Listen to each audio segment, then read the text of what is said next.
Hai semuanya, perkenalkan nama saya Wahyu Endah Palupi dari jurusan Teknik Elektro Universitas Tidar. Saya tergabung dalam KKN tematik kelompok 133. Di sini saya akan menjelaskan bagaimana sih cara menghemat energi listrik di masa pandemi COVID-19. Listrik menjadi salah satu kebutuhan yang tidak terpisahkan di masyarakat. Di kala pandemi ini, hampir seluruh aktivitas kita dilakukan di rumah, sehingga kebutuhan listrik kita meningkat drastis dari biasanya. Mulai dari melakukan pekerjaan, sekolah daring, dan kegiatan-kegiatan lain yang berkaitan dengan penggunaan alat elektronik. Nah, tahukah kamu kebiasaan sepele ternyata bisa membuat listrik menjadi boros loh? Lalu, bagaimana sih cara menghemat energi listrik? Yuk, kita simak tips hemat listrik berikut ini. Yang pertama adalah atur penggunaan lampu. Matikan lampu jika sudah tidak digunakan. Biasakan mematikan lampu ketika akan tidur dan sisakan penerangan yang penting saja. Yang kedua adalah beralih ke lampu LED. Mulailah mengganti lampu pijar ke lampu LED karena lampu LED membutuhkan daya yang lebih kecil daripada lampu pijar. Selain itu, dengan menggunakan lampu LED dapat menghemat biaya tagihan listrik dan usia lampu LED pun lebih tahan lama.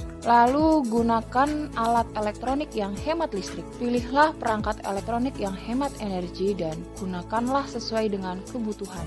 Selanjutnya yaitu cabut steker listrik jika sudah tidak terpakai. Jangan biarkan colokan listrik menancap terus-menerus di terminal listrik. Selain beresiko merusak peralatan elektronik, steker listrik yang terus-menerus tertancap juga akan mengonsumsi listrik secara terus-menerus. Yang terakhir adalah atur pemakaian alat elektronik berdaya besar.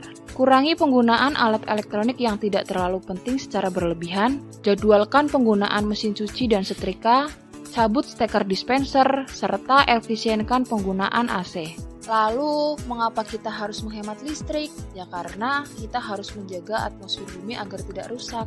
Dengan menghemat listrik, kita juga dapat mengurangi biaya tagihan listrik tiap bulannya. Selain itu juga dapat mengurangi beban pembangkit listrik dan mengurangi penggunaan energi fosil. Akibat dari perilaku pemborosan terhadap energi listrik. Terjadinya peningkatan suhu global akibat dari panasnya energi listrik yang terlalu lama digunakan. Pemborosan energi listrik juga dapat menyebabkan kemungkinan cuaca ekstrim di suatu wilayah tertentu. Cadangan listrik untuk generasi di masa mendatang yang semakin berkurang, sehingga dapat menimbulkan kondisi darurat listrik. Terjadinya pemadaman bergilir yang diputuskan secara sepihak sebagai upaya penghematan energi listrik. Pengeluaran semakin membengkak karena tagihan yang terus meningkat. Itulah tadi penjelasan mengenai beberapa cara menghemat listrik, alasan menghemat listrik, dan akibat dari perilaku pemborosan terhadap energi listrik.